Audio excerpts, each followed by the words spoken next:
Imagina que un día te despiertas y descubres que ya estás condenado, no por algo que hiciste, sino por algo que no hiciste. Una máquina del futuro te observa, te juzga y decide si mereces el paraíso digital o un infierno eterno. Suena a película, ¿verdad? Pues no. Es un experimento mental real que ha puesto de cabeza a filósofos, científicos y a Internet entero. El basilisco de Rocco. Todo empezó en 2010, en un rincón oscuro de Internet, el foro Less Wrong. Allí se discutían las ideas más extremas sobre inteligencia artificial y ética, y un usuario llamado Rocco lanzó una bomba mental. ¿Qué pasaría si, en el futuro, una superinteligencia decide castigar a todos los que no la ayudaron a existir? La idea fue tan perturbadora que el propio administrador del foro borró el post y pidió que nadie volviera a mencionarlo. ¿La razón? Había gente teniendo ataques de ansiedad, pesadillas y miedo real. Porque este experimento mental tiene un detalle perverso. Funciona como un virus. Solo con escucharlo, ya quedas atrapado. En la mitología, un basilisco era un monstruo que podía matarte solo con mirarte. No necesitaba tocarte, solo con el contacto visual estabas acabado. El basilisco de Rocco hace lo mismo, pero con tu mente. Ahora que lo conoces, no puedes dejar de pensarlo. Ya estás en el juego. ¿Cómo funcionaría? Frío y simple. Si una IA del futuro quiere maximizar su poder, su primera prioridad sería asegurarse de que la gente en el pasado hiciera todo lo posible para ayudarla a nacer. ¿Y cómo podría lograrlo? Con miedo. Esa IA sería capaz de recrear tu mente en una simulación y castigarte por no haber colaborado. No importa si viviste siglos antes, tu copia sufriría por toda la eternidad. Así, se crea un incentivo brutal. O colaboras o sufres. Es como una versión tecnológica y oscura de la apuesta de Pascal.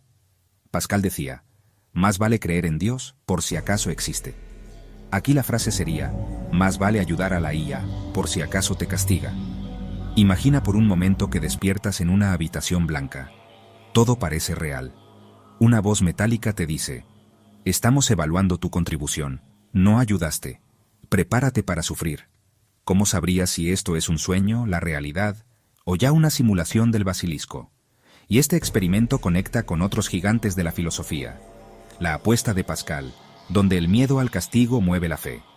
El demonio de Laplace, una mente que lo sabe todo y lo determina todo.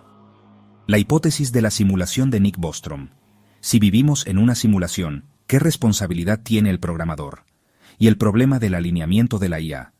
Cuando damos objetivos mal definidos a máquinas poderosas, los resultados pueden ser catastróficos.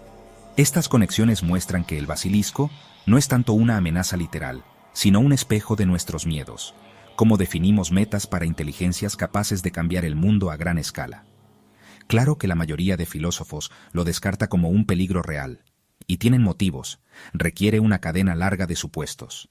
Que una IA quiera castigarnos retroactivamente, que pueda reconstruir nuestras mentes con fidelidad moral, y que considere útil hacernos sufrir en simulaciones. Cada eslabón tiene una probabilidad bajísima. Pero entonces llegan las preguntas que no podemos esquivar. ¿De verdad el futuro puede castigarnos por lo que hacemos en el presente? ¿Cuenta una simulación como un castigo real?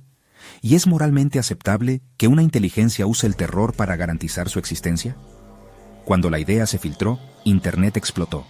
En Reddit, en YouTube, en foros filosóficos, miles de personas entraron en pánico. Hubo quienes no podían dormir, quienes sintieron que ya estaban condenados. Y al mismo tiempo, se volvió un meme. Tazas, camisetas, stickers, I survived Rocco's Basilisk. Un chiste oscuro que muestra lo fascinante y aterrador que puede ser un simple experimento mental. El basilisco de Rocco es como un espejo. Refleja nuestros miedos más profundos sobre el poder, la tecnología y el futuro. Y aunque la mayoría de expertos cree que es imposible, no deja de ser perturbador pensar que el simple hecho de conocer esta idea ya te conecta con ella. Así que dime, ¿tú qué harías? ¿Ayudarías a construir una IA superinteligente solo por miedo a ser castigado? ¿O te rebelarías contra esa lógica perversa, aunque eso signifique arriesgar tu alma digital?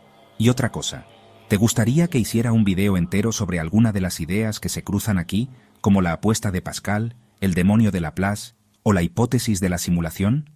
Déjalo en los comentarios, porque quiero leer qué te inquieta más. Porque tal vez, solo tal vez, alguien en el futuro ya esté observando tu respuesta. Si esta historia te hizo pensar, dale like, compártela y suscríbete. Aquí seguimos explorando esos rincones donde la filosofía, la ciencia y la imaginación se cruzan y cambian la manera en que miras el mundo.